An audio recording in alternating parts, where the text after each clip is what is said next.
Bon, et ben, je crois qu'il est largement le temps de faire un book haul parce que j'ai 2 book hauls potentiellement à tourner, puisque je fais des book hauls 3 x 3, ce qui fait, ça fait ça, 9 livres.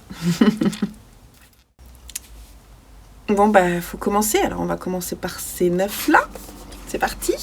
Alors, déjà, bah, il y a eu mon anniversaire, donc il y a des personnes qui m'ont offert des cadeaux et je m'en suis offert aussi. Donc, c'est pour ça qu'il y a pas mal de stocks qui arrivent dans la pile à lire. Donc, j'ai reçu de la part de Anne-Marie, une des personnes qui me suit sur ma chaîne créative et sur ma chaîne lecture, que je remercie. Je te fais des bisous, Anne-Marie. Elle m'a offert Novecento pianiste de Alessandro Baricco, que je suis contente de vous montrer parce que du coup je vais pouvoir le lire. Je vais le mettre dans ma pile à lire de ce mois-ci parce que j'ai envie de lire des Baricco. Et d'ailleurs, je ne vous l'ai pas dit, mais j'ai retrouvé les autres livres de Baricco parce que j'ai rangé mes folios. Enfin non, je ne les ai pas rangés. J'ai cherché dans mes folios. Et donc j'ai retrouvé City et j'ai retrouvé Océan-Mer que j'ai mis, je ne sais plus où. Ça n'a rien à voir, hein. Déjà je vous parle d'autre chose. Mais voilà, j'ai retrouvé Océan-Mer et du coup je vais le mettre dans ma pile à lire également.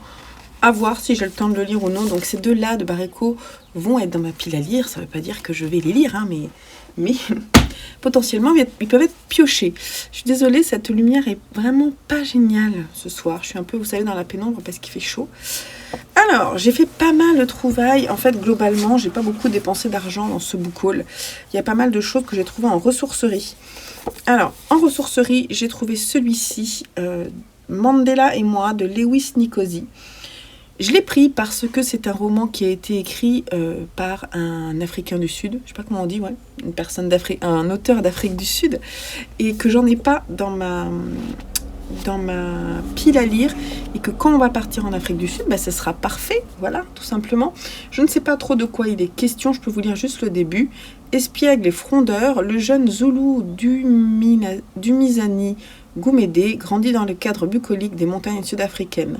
Cet irrésistible séducteur, seul l'inaccessible Nobulé, la très belle, se refuse à lui, voit son adolescence marquée par 2 exaltations, son goût prononcé voire obsessionnel pour le badinage et le sexe, et une adoration inconditionnelle pour Mandela, l'énergique leader de l'ANC, alors recherché par tous les policiers du pays, idéale incarnation du courage et de la virilité.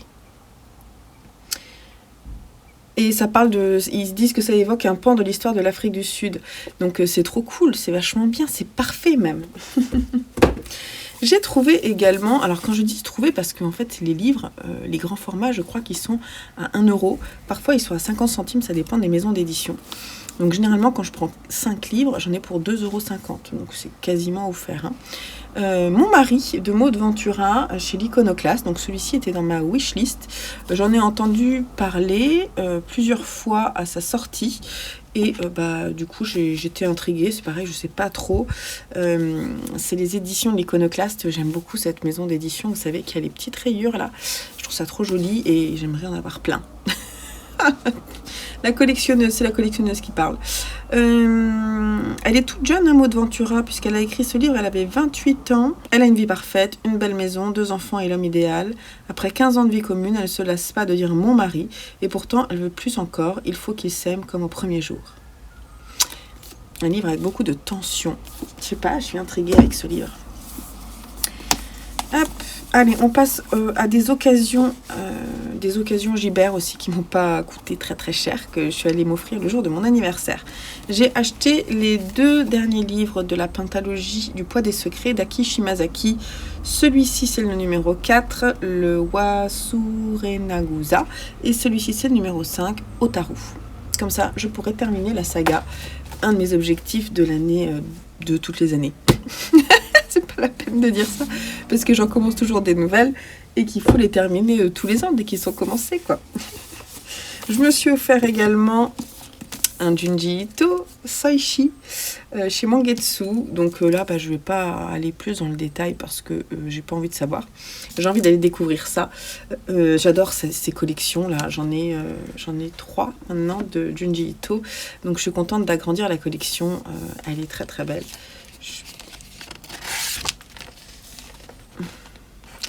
Donc c'est des livres reliés, souvent qui rassemblent plusieurs nouvelles. Là, je ne sais pas du tout si ça sera le cas. Apparemment, il est très bien celui-ci.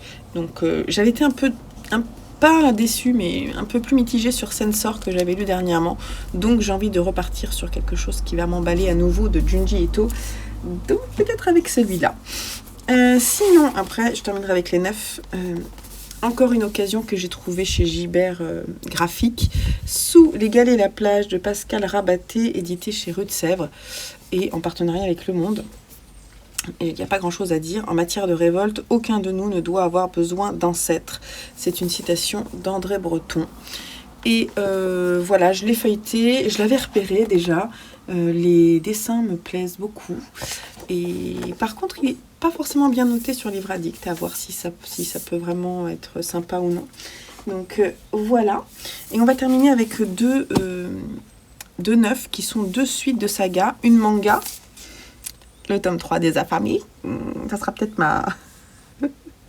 ma viguette. Non, j'ai pas envie de ressembler à cet humain-là. Bref, Les Affamés de Kunitaro Tomoyasu et on est chez Akata. C'est le dernier qui est sorti. Est-ce qu'il y aura une suite? J'espère quand même, parce qu'il continue. Hein. Il est sorti quand? En 2019? Non, 2022 ici. Je ne sais pas trop, on verra bien. Donc c'est l'histoire du monde qui est habité maintenant globalement que par des zombies. Et on va suivre, comment il s'appelle, Wataru, qui est un zombie, qui est un peu plus intelligent que les autres peut-être, qui a gardé quelques traits humains et qui décide de pouvoir créer une sorte de cheptel d'hommes pour pouvoir rassasier les zombies. Donc il a un projet un peu politique, on va dire. Et donc du coup, il va mettre des choses en œuvre pour faire accoupler des humains entre eux, mais ça marche pas forcément comme il le souhaite. Voilà. Et on termine avec, voilà, j'ai acheté numérique. Donc ça, c'est le 2e volume de la saga des métamorphoses de Mariana et Sergei Diatchenko, édité chez La Talente. Il est un peu plus court, j'ai l'impression. Il fait à peu près 400 pages. Un peu plus court que Vita Nostra. Et voilà, donc je le lirai. Là, on part plutôt sur une histoire de testeur de jeux vidéo. On va suivre Arsène, qui est un gamer surdoué d'à peine 15 ans. Et puis, non, en fait, il va passer un concours pour un job, pour devenir un gamer professionnel. Mais le problème, c'est qu'il n'est pas tout seul à passer le test. On va parler de la limite entre le virtuel et le réel. Voilà, j'ai très envie de connaître, du coup. On verra quand est-ce que je le lirai. Écoutez, voilà, ce book haul 3x3 est terminé. J'espère que ça vous aura plu. Je vous reviens bientôt pour un nouveau book haul puisque j'en ai déjà plein là. Voilà, donc ça sera peut-être semaine prochaine. Et je vous dis à très bientôt sur la chaîne. Et n'oubliez pas le petit pouce en l'air. N'oubliez pas de vous abonner et de partager cette vidéo à foison. N'hésitez pas à me laisser un commentaire s'il y a un des livres que je vous ai présenté, que vous avez peut-être lu ou que vous avez envie de lire.